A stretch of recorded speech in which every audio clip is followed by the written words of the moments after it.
All right, we're going to talk a little bit more about area today.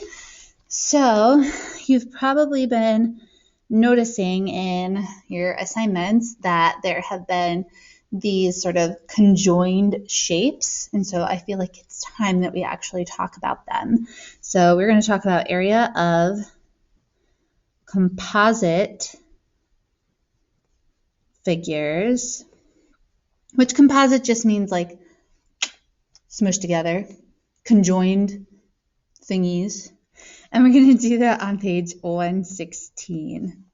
Because like the last page there we did regular polygons was 115. Alrighty. So looking at 116 here. Oh, I should also put shaded region. So area of composite figures and shaded regions. I guess the reason I left this sort of to the end is because it's something that you can kind of see and almost figure out on your own. Like, I hate to say that, but that's kind of true. Like, if we look at our composite figures, I don't know how to find the shape of an arrow. That's not a formula that there is. Like, there's not a formula for that. So basically, you just split it up into shapes that you do have formulas for. Like, I can split this up into a triangle. And I do know how to find the area of that, and a rectangle, which I know how to find the area of that. So we are just finding the area of the triangle and the rectangle individually, and then adding them up. So for the rectangle, which is slightly easier, a rectangle is just base times height. Triangle is half base times height. The rectangle here has a base and height of 4 and 5 because in a rectangle all the corners are 90. So we're just multiplying 4 times 5 to get that area is 20. Now this got a little bit cut off while it was printed, but this is a 7 right here, which is important because now when I want to go find the area of a triangle, there's not a height drawn in. So I kind of have to draw my own height. So I feel like going from this top angle straight down at a 90 and stopping right where that rectangle is the best way to get a 90. So when I look at this now, the height of this combined with the rectangle is a full length of 7. That is why that's there. So they're telling me from bottom to top of this arrow is 7 units. And they're also telling me that this rectangle's length is 5. So if the whole thing is 7 and the rectangle's 5, the triangle has to be 2 for the height. And then for the base here, they're showing you that each of these little like hanging off pieces are 2s. But then I need this middle portion, which is the same length as the side of the rectangle, which is 4. So 4 plus 2 plus 2 is going to be a side length of 8. So the base is 8. So you do kind of have to see the picture and make sense of it, where I'm maybe adding things up to get a full length or subtracting things to get part of a length. But again, like, I think you can see that. And then I just multiply. So half of 8 is 4. 4 times 2 is 8. And 8 plus 20 is the full area of the arrow, 28 units squared. Let's do a few more of those. So opening this one up here, I don't know how to find the area of that cute little arrow thingy right there. But I feel like maybe a really good place to split it is right here, because then I have a parallelogram and a parallelogram. And to find the area of each parallelogram, so area of parallelogram plus area of parallelogram, we're going to do base times height for each one. And if I choose the height to be right here, because I need a height to be a 90, and right there, then I can kind of see that the full height is 6. And so hopefully it makes sense that it's like halfway in between because these are of equal length. So this is 3 and that's 3. Or I mean, these parallelograms really are the same. So you could find the area of one and double it. But either way, height is 3, base is 6. 6 times 3 plus 6 times 3 is going to be 18 plus 18, or 36 units squared. For this next one, I feel like there are lots of ways you could cut it up. Also, this got a little bit cut off. It's a 10 off to the side there. I kind of like, I don't know, trying to cut it right here, maybe. So if I cut it right there, we can find this rectangle is 20. But I can't find that rectangle because, well, I know that this is 8. Oh, no, I can, because these are equal. I can do it. Okay. I was thinking like, oh, I can't find the other side of that rectangle. So we're going to find the area of the tall rectangle and then add it to the area of the little squat rectangle. So the tall one, area of a rectangle either way is base times height. The tall one is just 10 and 2. But this little squat one here, okay, so since this is 2, and the full thing is 10, the rest has to be 8. So like this little rectangle has a base or height of 8. But then I needed to know how long this was, and I thought that I couldn't find it, but I thought wrong. Because if this whole thing is 10, and these pieces are equal to each other, then that means they each need to be 5 to make up that full height of 10. And so now I can find the area of this rectangle by doing 8 times 5. So I get the tall one is 20, the squat one is 40, so a total of 60 units squared. Now, if you had cut it the other way, you could do it that way also. You'd have like this big one and then that smaller one right there, and that would also get you an area of 60. And then the last one here, so I sort of see this as a circle and then this little weird like non-triangle thing, because like if I complete the circle, it's sort of like an arc in here, and so I don't have another shape over there. So you don't really want to do the circle, you really want to do the sector. So I'm going to find the area of the sector, so like kind of Pac-Man here, and then add on the area of the square. And I do know that it's a square because these are both the radii of the circle, so they have to be the same. And so those would also have to be the same. So it is a square. So for a square, I can just do base times height or diagonal 1 times diagonal 2 and take half, or side squared because they're the same, which is 5 squared. Now for the sector, if you remember, we had to do degrees over 360 times pi r squared because really we're finding a portion of the full area of a circle. So the radius is 5, so we'll have 25 pi for the full circle, but then I need to do degrees over 360 and kind of they didn't tell me degrees of how much I want. They did tell me how much I don't want. I don't want 90 degrees of the 360, which means I do want 270. And 270 is 3/4 the way around, 3/4 the circle. So like 270 over 360 will reduce to 3/4. And so then I can multiply that by 25 pi.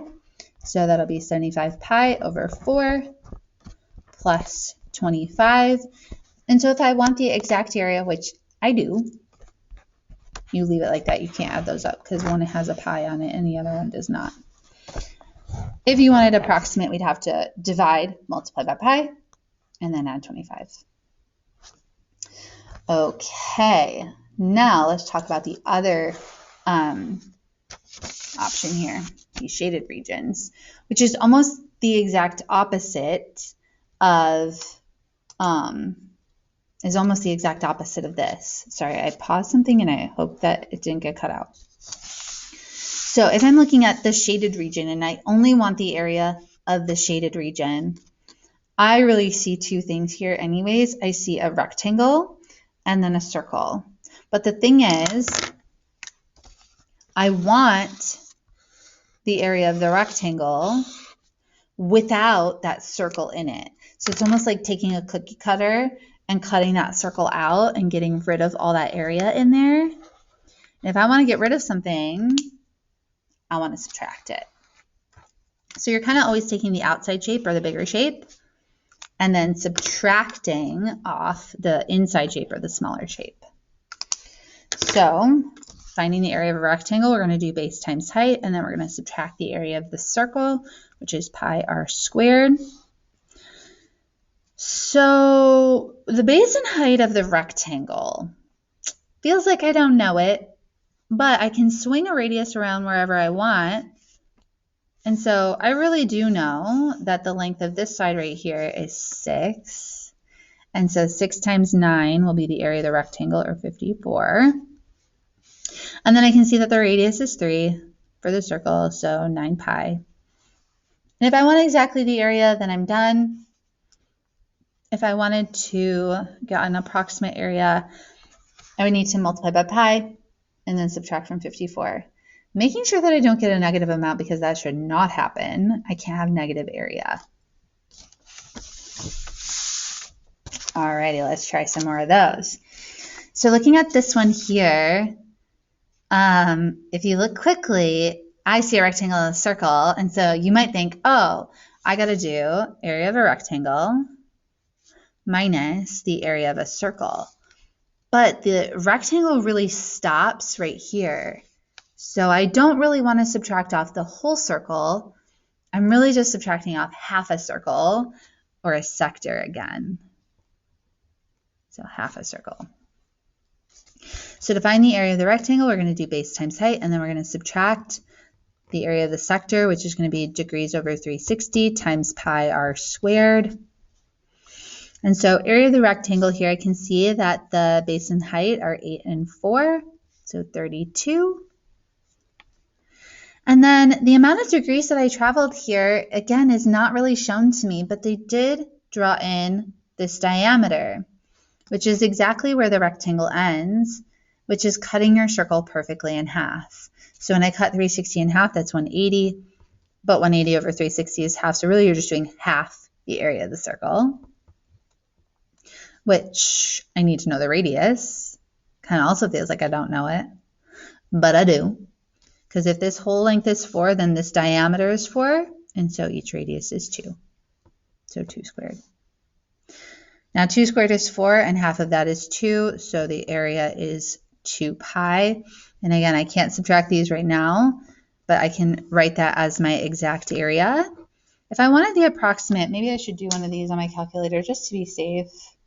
So if we're looking at our calculator here and we wanted to get the approximate area, I would actually have to do this a little bit backwards. So I need to do 2 times pi and then subtract the 32. But since I'm subtracting in the wrong order, it will give me a negative number, but it's still the right answer. I just need to make it positive. Because you can subtract in either order, just make sure you keep track of your signs. So unit squared. Actually, you probably could do this right in order. 32 minus 2 times pi. Yeah, you could just do it in order. Ignore all me. Oops, that was blurry. Sorry. Okay, on this next one, the outside shape is a circle. The inside shape is a triangle. So I'm going to subtract the triangle out of the circle. So to find the area of a circle, we're going to do pi r squared.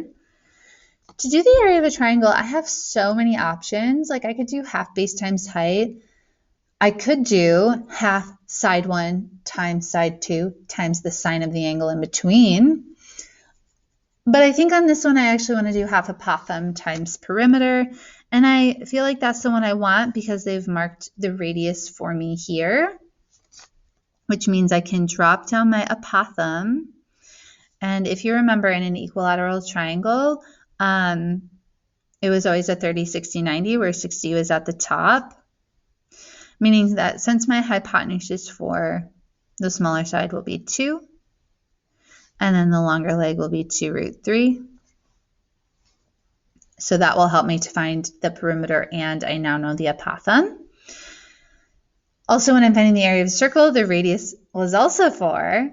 And it's the radius of the circle and the radius of the polygon. Like we talked about before, the radius of a polygon is really the radius of the circle that goes around it. So that's super cute and fun. So we'll put 4 right here. So we'll have 16 pi for the circle. And then we want to do half apothem, which is 2, times perimeter, which half the side is 2 root 3. So the whole side is 4 root 3. And we have 3 of those. And so we got 16 pi here still, take half of that, and we got 12 root 3. Now I really can't subtract those, so this is my exact area because like one has a pi and the other has a root, so this is going to be real rounded when I get this approximate answer here. And I'm almost nervous to do it in order, but we'll try. So 16 times the pi. And then I need to subtract off the 12 times the 3 square rooted. I don't know. I don't trust it. Let's see if that actually worked. So if I do the square root of 3 and times that by 12, and then subtract that from the 16 pi. Oh yeah. Okay, that was right. I should have trusted it. Oop, there's a huge old glare. You're fine. You can trust it by typing it in as normal. Or as always, you can use Desmos to just type in math and it will spit out an answer for you. Okay, last one here. I see on the outside a rectangle. And then on the inside, I actually see 2 rhombi. So I'm going to subtract off 2 rhombi. You could do it twice, but I mean 2 times is the same thing. So the area of the rectangle is just base times height. The area of a rhombus, now you could do base times height, but I don't know that I can get the base or the height here. So probably half d1 times d2 is better. And the reason it's better is because I can draw the diagonals in here, and they make up the full length of the rectangle, which is 10, meaning that each piece is 5. And similarly, when I draw the diagonal in the other direction, it's the full height of the rectangle, which was 6. And so I know my diagonals, so I might as well just use that formula. And so we want to do base times height, which is 10 times 6, minus 2 times half d1, which is 5, times d2, which is 6. So we get 60 minus 30 for an area of 30 units squared. All right, I'll see you in the next one.